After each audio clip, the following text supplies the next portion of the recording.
Movie के start में हमें एक आदमी को दिखाया जाता है जिसके हाथ में एक बच्चा भी था और वो रस्सी से लटका हुआ था। ये आदमी फायर ब्रिगेड में काम करता है। एक बिल्डिंग में आग लगने की वजह से ये बच्चे को बचाते हुए विंडो से बाहर छलांग लगा देता है और अब ये एक रस्सी से लटका हुआ था। इससे पहले लोग इसको बचाते, उस रस्सी में आग लगने की वजह से वो रस्सी टूट जाती है और ये नीचे गिर जाता है। इस आदमी को कुछ भी नहीं होता और बच्चा भी इसके ऊपर बिल्कुल सही होता है। अब वो बच्चा जल्दी से उठकर भागकर अपनी फैमिली के पास चला जाता है और ये आदमी भी उठकर उस बच्चे की फैमिली के पास जाता है। अब ये आदमी उस बच्चे से उसका नाम पूछता है मगर कोई भी इसको जवाब नहीं देता। ऐसा लग रहा था कि किसी ने इसको देखा ही ना हो। तभी इसको पीछे से आवाज आती है किम की। इसका नाम किम था और ये पीछे मुड़कर देखता है तो एक आदमी और उसके साथ एक लेडी थी। वो दोनों दूर खड़े देखकर इसको स्माइल कर रहे थे। दरअसल वो इसको देखकर बहुत ज्यादा खुश थे। किम जब दूसरी तरफ देखता है तो वो अपनी बॉडी को देखता है। अब किम को समझ आता है कि वो मर चुका है और जिस किम को हम देख रहे हैं ये किम नहीं बल्कि इसकी सोल है। अब वो लेडी और आदमी किम के पास आते हैं। वो लेडी जब किम का कार्ड चेक करती है तो वो किम को बताती है कि तुम एक पैरागॉन हो,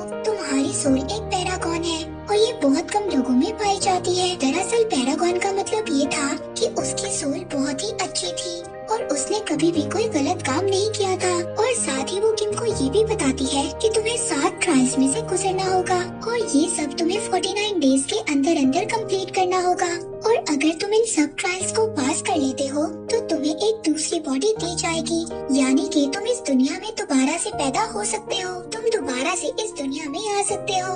ये साथ ही किम को ये भी बताती है कि हम लोग एंजल्स हैं। ये दरअसल 3 एंजल्स होते हैं। 2 एंजल्स दुनिया में आकर इंसानों की सोल को लेकर जाते हैं और इनका एक एंजल जो इनका हेड था वो उस जगह पर जाता है जहाँ पर इंसानों को तो फायर जलाया जाता है। इस लेडी एंजल का नाम सी था और जो इसके साथ था उसका नाम एंजल बी था और जो इनका हेड होता है उसका नाम एंजल ए था। यानी कि इन तीनों गार्डियन एंजल्स का नाम ए, बी और सी था। लेकिन किम अभी भी अपने मरने की वजह से बहुत ज्यादा परेशान था और वो अपनी मदर से मिलना चाहता था। तभी ये दोनों इसको कहते हैं कि तुम अब इस अर्थ पर इधर उधर नहीं घूम सकते और साथ ही आसमान में एक पोर्टल ओपन होता है, यानी कि दूसरी दुनिया का दरवाजा, और वो किम की सोल को साथ ले जाता है। और दूसरे सीन में हमें दिखाया जाता है कि किम अब दूसरी दुनिया में पहुंच गया था। वहां पर किम की जैसी और भी सोल्स थी, लेकिन किम का उस दुनिया में बहुत ही अच्छे तरीके से वेलकम किया जाता है क्योंकि किम की सोल एक पैरागॉन थी,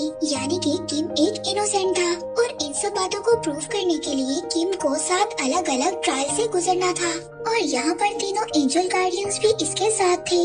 अब सबसे पहले किम को हेल ऑफ मर्डर में पेश किया जाता है। यहाँ पर उन लोगों को लाया जाता था जो लोग मर्डर करते थे या फिर जिसकी वजह से कोई इंसान मर जाता था। किम जब नीचे देखता है तो देखता है वहाँ पर बहुत ही ज्यादा दहकता हुआ लावा था और उस लावे में लाखों हजारों सोल्स थी जिनको वहाँ पर पनिशमेंट दी गई थी। फिर इसके बाद किम को गॉड ऑफ मर्डर के सामने पेश किया जाता है। गॉड ऑफ मर्डर के 2 एम्प्लॉय थे। अब इनमें से एक एम्प्लॉय किम को बोलता है आज से कई साल पहले एक बिल्डिंग में आग लग गई थी और उस बिल्डिंग में किम का कोलीग फंस गया था। किम अगर चाहता तो अपने कोलीग की जान को बचा सकता था, मगर किम ने अपनी सेफ्टी को ज्यादा प्रेफर किया। वो वहाँ से चला गया जिसकी वजह से उसका कोलीग मर गया। ये सुनते ही दूसरा एम्प्लॉय बोलता है कि ये एक मर्डर है और किम को दहकते हुए लावे में डाल देना चाहिए। गॉड ऑफ मर्डर अपने एम्प्लॉय को बोलते हैं कि तुम्हें इज्जत से बात करनी चाहिए, ये सोल एक पैरागॉन है। वो एम्प्लॉय कहता है कि किम को ज्यादा से ज्यादा 5 साल की सजा तो देनी चाहिए। तभी वहाँ पर गार्डियन एंजल ए बोलते हैं कि आपको इस बात पर नजर डालनी चाहिए कि उस रात क्या हुआ था। दरअसल उसका कॉलेज एक पत्थर के नीचे फंस गया था, लेकिन किम ने उसको बचाने की बहुत ज्यादा कोशिश की, मगर इसके बावजूद किम उसको नहीं बचा सका। तभी किम को दूसरी साइड से आवाज आई। उसके कॉलेज ने कहा कि तुम इस पत्थर को नहीं उठा सकते, तुम जाकर उस इंसान की हेल्प करो। किम इसीलिए दूसरे आदमी को बचाकर वहाँ से ले गया। उस रात किम ने 8 लोगों को बचाया था और किम अपने कॉलेज को भी बचाना चाहता था। लेकिन जब वो उसको बचाने जा रहा था तो साथ ही वहाँ पर बिल्डिंग गिर गई, जिसकी वजह से उसके कोलीग की डेथ हो गई। ये सब सुनने के बाद कि किम बेकसूर है, उसको छोड़ दिया जाए। किम को यहाँ से छोड़ दिया जाता है। फिर ये चारों बोट में बैठकर नेक्स्ट ट्रायल के लिए निकल जाते हैं। किम का नेक्स्ट ट्रायल था गॉड ऑफ इंडोलेंस के आगे। यहाँ पर उन लोगों का ट्रायल होता था जो बहुत ही ज्यादा आलसी होते थे, जो अपना काम बिल्कुल भी ठीक तरह से नहीं कर, या फिर उस इंसान ने किस तरह जिंदगी गुजारी थी। अब किम उन तीनों एंजल से पूछता है कि तुम मेरी मदद क्यों कर रहे हो। तभी गार्डियंस ऑफ एंजल सी उनको बताती है कि किंग यमूरा ने उनसे प्रॉमिस किया है, किंग यमराज ने उनसे ये प्रॉमिस किया है कि अगर उन लोगों ने 49 सोल्स को दोबारा अर्थ पर जाने में मदद की तो ये लोग भी दोबारा से अर्थ पर जा सकते हैं। लेकिन 49 डेज के अंदर अंदर इन्हें सब ट्रायल्स को पास करना होगा। यानी कि जब कोई इंसान मर जाता है तो 49 डेज के अंदर अंदर इन्हें 7 ट्रायल्स को पास करवाना होगा। ये हर इंसान के साथ नहीं था, ये कुछ स्पेशल सोल्स के साथ ही था, जो लोग बहुत ही ज्यादा इनोसेंट थे और उन्होंने अपनी लाइफ में कभी भी कोई गलत काम नहीं किया था। यानी कि सिर्फ पैरागॉन के साथ था, और किम भी यहाँ पर एक पैरागॉन था और किम का नंबर 48 था। हालांकि किम अर्थ पर दोबारा जाना नहीं चाहता था, लेकिन ये तीनों एंजल्स कहते हैं कि इस बात को तुम डिसाइड नहीं कर सकते, ये सिर्फ किंग यमराज ही डिसाइड कर सकते हैं। अब ये चारों के चारों गॉड ऑफ इंडोलेंस के पास पहुंच जाते हैं, जहां पर किम का दूसरा ट्रायल था। और यहाँ पर गॉडेस ऑफ इंडोलेंस को किम की जिंदगी के सारे काम दिखाए जाते हैं कि कैसे उसने अपनी जिंदगी को रिस्क में डालकर दूसरे लोगों की जान बचाई। ये देखकर गॉडेस ऑफ इंडोलेंस बहुत ही ज्यादा खुश होती है। वो किम से पूछती है कि ये सब काम तुमने कैसे किए। किम उनको जवाब देता है कि ये सब मैंने पैसे के लिए किया। ये सुनकर गॉडेस ऑफ इंडोलेंस बहुत ही ज्यादा नाराज हो जाती है। वो किम से पूछती है इसका मतलब पैसा तुम्हारा गॉड है। वो किम से कहती है कि इस बात की तुम्हें तो सजा मिलनी चाहिए। अब किम पानी के ऊपर लकड़ी के एक प्लेटफॉर्म पर खड़ा था। अब वो पीछे पानी की तरफ गिरना शुरू हो जाता है। तभी किम पीछे एक आबशार की तरफ देखता है। वहाँ पर बहुत ज्यादा सोल्स होती हैं, जिनको बहुत ही बुरी तरह से पनिशमेंट मिल रही थी। ये देखकर किम बहुत ज्यादा डर जाता है। अब किम वहाँ पर गिरने वाला था, तभी एंजल ए और एंजल बी उसको पानी में गिरकर रोक लेते हैं। वो कहते हैं कि किम ने अपनी सारी जिंदगी बहुत ही ज्यादा मेहनत की, उसने कभी भी आराम नहीं किया।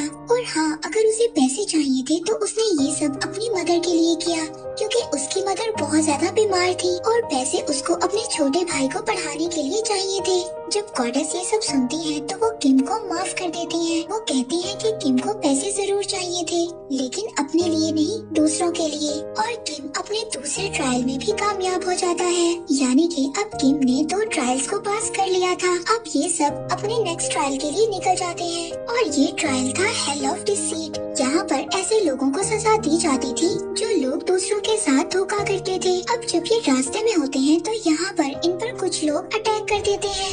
ये देखकर तीनों एंजल गार्डियंस बहुत ही ज्यादा हैरान हो जाते हैं। वो ये सोचते हैं कि ऐसा पहले कभी भी नहीं हुआ। एंजल ए ये बोलता है कि हो ना हो अर्थ पर किम की मदर या उसके भाई का बुरी तरह से मर्डर हुआ है और उनकी सोल अब बदला लेना चाहती है और इसी वजह से हमारे ऊपर अटैक हुआ है। अगर हमने किम को 7 ट्रायल्स को पास करवाना है तो मुझे अर्थ पर जाना होगा ये सब देखने के लिए। अब गार्डियन एंजल ए अर्थ पर चला जाता है और बाकी 2 एंजल बी और सी किम को लेकर नेक्स्ट ट्रायल पर चले जाते हैं। और यहाँ पर किम पर ये इल्जाम लगाया जाता है जिस कोलीग की बिल्डिंग गिरकर डेथ हो गई थी, किम उसको नहीं बचा पाया। वो उसकी बेटी को उसके फादर बनकर खत लिखता था और उसके डेथ की खबर भी किम ने उन लोगों से छुपाई। लेकिन जब उसकी बेटी को ये सच्चाई पता चली कि उसके फादर की डेथ हो गई है, ये सुनकर उसको बहुत ही ज्यादा बुरा लगा और साथ ही साथ ये बात उसने अपनी मदर को भी नहीं बताई कि उसकी शादी हो चुकी है और उसका एक बेटा भी है।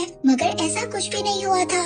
दरअसल किम ने 15 साल पहले अपना घर छोड़ दिया था और वो 15 साल में अपने घर में कभी भी नहीं गया था। यहाँ पर किम से दोनों झूठ की वजह पूछी जाती है, लेकिन किम कोई भी जवाब नहीं देता।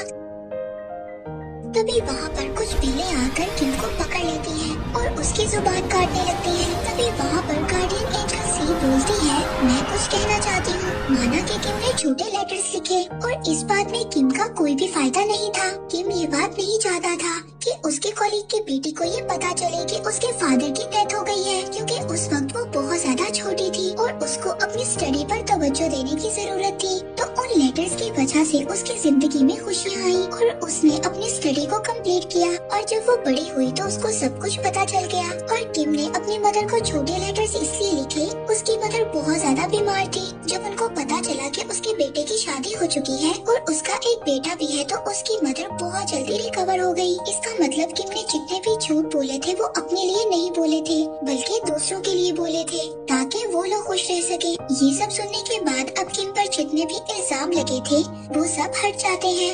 अब ये तीनों यहाँ से अपने नेक्स्ट ट्रायल की तरफ आगे बढ़ते हैं। वहीं दूसरी तरफ हम अर्थ पर गार्डियन एंजल ए को देखते हैं। उसको किम के घर जाकर पता चलता है कि किम की मदर की नहीं, बल्कि किम के भाई छोटे जिम की डेथ हो गई है। यहाँ पर पिक्चर में से वो उसकी सोल को बाहर निकालता है। वो उस सोल से पूछता है कि बताओ तुम्हारी डेथ कैसे हुई और तुम्हारी डेथ की जगह कहाँ पर है। लेकिन किम के भाई की सोल वहाँ से भाग जाती है। एंजल ए उसका पीछा करता है, लेकिन वो सोल उसके हाथ नहीं आती। अब एंजल ए अपनी पावर से उस बात का पता लगाता है कि कैसे किम के भाई जिम की डेथ हुई थी। एंजल ए को पास्ट में जाकर नजर आता है कि वहाँ पर वो किम के भाई जिम और उसके दोस्त को देखते हैं। वो दोनों एक दूसरे के गले लगते हैं, मगर गलती से उसके दोस्त की गन जल जाती है। जिम का दोस्त अपने सीनियर को बुलाने जाता है, मगर जब तक वो दोनों यहाँ पर आते हैं जिम की डेथ हो जाती है। उनका सीनियर इस बात पर बहुत ही ज्यादा गुस्सा करता है, मगर जब वो सोचता है तो वो जिम के दोस्त से कहता है कि तुमने सब कुछ जानबूझकर नहीं किया,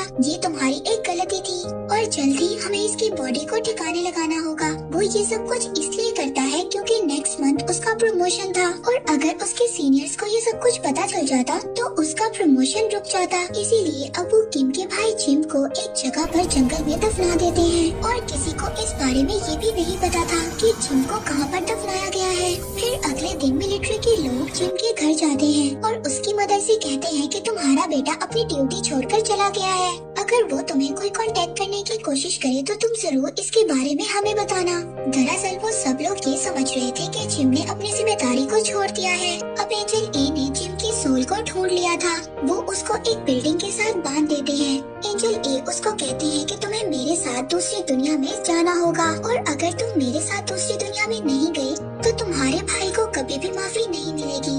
तो जिम कहता है कि कौन सा भाई? वो भाई जो हमें 15 साल पहले छोड़ गया था। वो कहता है कि मैं किसी भाई को नहीं जानता और न ही मैं तुम्हारे साथ जाऊंगा। मैं अपनी मौत का उन लोगों से बदला लूंगा, क्योंकि जिस वक्त उन लोगों ने मुझे दफनाया था मैं जिंदा था और उन लोगों ने मुझे जिंदा ही दफना दिया। और जब ये सब बातें गार्डियन एंजल ए सुनता है तो उसको अपना पुराना पास्ट याद आ जाता है, जब वो जिंदा थे और वो एक इंसान थे। अब गार्डियन एंजल ए उसको अपने साथ ले जाते हैं। वहाँ पर वो उसको दिखाते हैं कि उसका दोस्त जिससे गलती से गोली चल गई थी, वो बहुत ज्यादा ड्रिंक कर उसके घर के बाहर खड़ा था और वो जिम की मदर को एक मैप देता है। उस मैप में एक रेड कलर का स्पॉट भी था। ये वो जगह थी जहाँ पर जिम को दफनाया गया था और वो ऐसा इसलिए कर रहा था क्योंकि वो जिम का बहुत ही अच्छा दोस्त था और वो उससे बहुत ज्यादा प्यार करता था और उसको जिम की डेथ का पछतावा था। अब वो एक सुनसान जगह पर जाकर सुसाइड करने की कोशिश करता है। जब ये सब जिम देखता है तो उससे देखा नहीं जाता।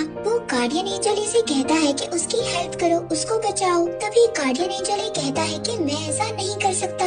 इस दुनिया में मरने और जीने का जो चक्कर है हम इसको कंट्रोल नहीं कर सकते, ये हमारे रूल्स के खिलाफ है। इस बात पर जिम को बहुत ही ज्यादा गुस्सा आता है। वो कहता है कि तुम मेरे दोस्त की हेल्प करो और तुम जो कहोगे मैं करने के लिए तैयार हूँ। एंजल ए को अब ना चाहते हुए भी उसके दोस्त की हेल्प करना पड़ती है और वो उसकी रस्सी को काट कर उसकी जान को बचा लेते हैं। दूसरी तरफ दूसरी दुनिया में किम को दिखाया जाता है कि अभी तक उसने 3 ट्रायल्स को पास कर लिया था। अब उसका चौथा और 5वां ट्रायल था, लेकिन किम पर ये दोनों ट्रायल्स नहीं होते। ये ट्रायल होता है hell of injustice, hell of betrayal का। इस ट्रायल का मतलब किसी को धोखा देना या किसी के साथ बुरा करना था। ये दोनों ट्रायल किम पर इसलिए नहीं होते क्योंकि उसने अपनी पूरी लाइफ में ऐसा किसी के साथ कुछ भी नहीं किया था। अब उसका छठा ट्रायल होता है और वो होता है हेल ऑफ वायलेंस में। अब जब ये तीनों हेल ऑफ वायलेंस में पहुँचते हैं तो वहाँ पर किम पर इल्जाम होता है कि एक दफा किम ने अपने छोटे भाई को बहुत बुरी तरह मारा था, जबकि उस दिन वो बहुत ज्यादा बीमार भी था। इस बात का किम के पास कोई भी जवाब नहीं था और न ही उसके दोनों गार्डियंस एंजल बी और सी के पास इसका कोई जवाब था। अब हेलो वॉयलेंस उसको सजा देते हैं। तभी गार्डियन एंजल बी और सी गार्डियन एंजल ए से बात करते हैं जो कि अर्थ पर थे। वो बताते हैं कि किम को सजा हो रही है। गार्डियन एंजल ए उनको कहते हैं कि तुम लोग ये डिमांड करो कि फाइनल में ही किम का फैसला सुनाया जाए। अब ये सुनकर गॉड ऑफ वॉयलेंस खुद भी हैरान हो जाते हैं, क्योंकि इस बात का ये मतलब था अगर किम फाइनल में कसूरवार हुआ तो इसके साथ साथ एंजल गार्डियंस ए बी और सी को भी सजा दी जाएगी। यहाँ से ये दोनों किम को लेकर नेक्स्ट ट्रायल की तरफ बढ़ जाते हैं। दूसरी तरफ अर्थ पर हमें दिखाया जाता है कि एंजल ए ने किम के भाई जिम को बहुत ही अच्छे तरीके से समझा लिया था और वो भी एक अच्छी सोल बन गया था। वहीं दूसरी दुनिया में किम को दिखाया जाता है जो अब अपने फाइनल ट्रायल पर था। वो तीनों एक रेगिस्तान में से गुजर रहे होते हैं। तभी यहाँ पर एंजल सी किम से पूछती है कि क्या तुमने सच में अपनी मदर को मारने की कोशिश की थी। दरअसल यहाँ पर जो उस पर ट्रायल चल रहा था वो ये था कि 15 साल पहले उसने अपनी मदर को मारने की कोशिश की थी। किम कहता है कि हाँ मैंने ऐसा किया था। उस वक्त हमारे पास खाने के लिए कोई पैसा नहीं था और मेरी मदर बहुत ज्यादा बीमार थी और मैं अपनी मदर को तड़प तड़प कर मरते हुए नहीं देख सकता था, इसीलिए मैं अपनी मदर को मारने की कोशिश कर रहा था। मैंने ये सोचा था कि पहले मैं अपनी मदर को मारूंगा, फिर उसके बाद अपने भाई को और फिर खुद मर जाऊंगा। पर तभी जब मैं अपनी मदर को पिलो से मारने लगा तो मेरे भाई ने मुझे रोक लिया। इस बात पर मैंने उसको वहाँ पर बहुत मारा और वो उस वक्त बहुत ज्यादा बीमार भी था, लेकिन उसे मारने के बाद मेरे दिल में बहुत ज्यादा गिल्ट था। इस वजह से मैंने अपने घर को छोड़ दिया और उस वक्त मैंने ये डिसाइड किया था कि मैं अपनी सारी जिंदगी अपनी मदर और अपने भाई के लिए जीऊंगा और मैं अपनी मदर से सिर्फ लेटर्स के जरिए बात किया करता था। वहीं दूसरी तरफ अर्थ पर हमें दिखाया जाता है कि किम के भाई जिम और गार्डियन ए उस जगह पर आते हैं जहाँ पर जिम काम करता था। वहाँ पर जिम अपनी मदर को भी देखता है। उसकी मदर के पास वो मैप था जो उसके दोस्त ने दिया था। उस मैप में उस लोकेशन को स्पॉट किया होता है जहाँ पर जिम की डेड बॉडी थी। जिम का वो सीनियर जब वो मैप देखता है वो ये देखकर बुरी तरह से डर जाता है और उसकी मदर को धक्का भी देता है। जब जिम की सोल ये सब देखती है तो वहाँ पर वो एक बहुत ही बड़ा तूफान ले आती है और वो अपने सीनियर को मारने ही वाला था। तभी वहाँ पर वो आसमान में देखता है उसका भाई रेत में धंसता जा रहा है। वो इस वजह से था क्योंकि जिम दुनिया में गलत काम कर रहा था और जिम ने अपने भाई को माफ भी नहीं किया था। वहीं पर दूसरी दुनिया में जो आफ्टर लाइफ के बाद की दुनिया थी वहाँ पर हमें किम को दिखाया जाता है जो अब किंग ऑफ यमराज के सामने खड़ा था और ये अब उसका फाइनल ट्रायल था। अगर ये उस ट्रायल में पास हो जाता है तो उसको दुनिया में दोबारा जाने का मौका मिलेगा। अब वहाँ पर किम के गुनाहों को गिनवाया जाता है। वो ये बोलते हैं कि तुमने अपनी मदर को मारने की कोशिश की थी, तुम्हें लगा कि वो सो रही हैं, लेकिन वो उस वक्त जागी हुई थी और मरने के लिए तैयार थी ताकि उसके बच्चे आराम से अपनी जिंदगी गुजार सके और उसका बोझ उन्हें ना उठाना पड़े। जब किम को ये बात पता चलती है तो उसको बहुत ही ज्यादा दुख होता है। वो यमराज से कहता है कि मुझे सजा दो, मैं सजा का हकदार हूँ। अब यमराज के लोग जब किम को सजा सुनाने लगते हैं तो वहीं पर किम की मदर की एक तस्वीर बहुत ही बड़ी बनी हुई दिखाई देती है। उस तस्वीर में वो किम के पास्ट को देखते हैं। वो पास्ट में उसकी मदर के ड्रीम को देखते हैं जहाँ पर किम उनसे मिलने जाता है और किम अपनी मदर को उनके ड्रीम में जाकर सब कुछ सच बता देता है। किम की मदर उससे कहती है कि मैं तुमसे कभी भी नाराज नहीं थी, मैंने तुम्हें कब का माफ कर दिया। इसका मतलब किम की मदर के दिल में कोई भी शिकायत नहीं थी। हालांकि 15 साल से वो अपनी मदर से नहीं मिला था, मगर दिन रात वो सिर्फ अपनी मदर और अपने भाई के लिए मेहनत किया करता था ताकि उसका भाई पढ़ सके और उसकी मदर का इलाज हो सके। अब यमराज किम से कहता है अगर अर्थ पर इंसानों को माफ कर दिया जाए तो इस दुनिया में वो इंसान सजा का हकदार नहीं है। किम के भाई ने भी उसको माफ कर दिया था। अब किम ने अपने छठे और 7वें ट्रायल को भी पास कर लिया था। यमराज किम से कहता है अब तुम अर्थ पर दोबारा से जा सकते हो। किम एंजल सी का शुक्रिया अदा करता है। दूसरी तरफ अर्थ पर हम किम के भाई जिम को देखते हैं। उसके साथ एंजल ए और एंजल बी भी थे और उनके हाथ में उसका कार्ड था और ये कार्ड होता है पैरागॉन का, यानी कि अब किम का भाई जिम भी एक पैरागॉन था। अब इन एंजल्स को इस 49 सोल को ट्रायल से पास करवाना होगा, यानी कि इस सोल को भी रीबर्थ करवाना होगा और इसके बाद इन सबको भी रीबर्थ मिल जाएगा। और मूवी के एंड में हमें ये दिखाया जाता है अब वो तीनों एंजल्स किम उनके भाई जिम को दूसरी दुनिया में ले जाते हैं और अगर इन तीनों ने जिम को भी 49 डेज के अंदर अंदर ट्रायल पास करवा दिया तो इन लोगों का भी रीबर्थ हो जाएगा। और इसी के साथ ही इस मूवी का यहीं पर एंड हो जाता है।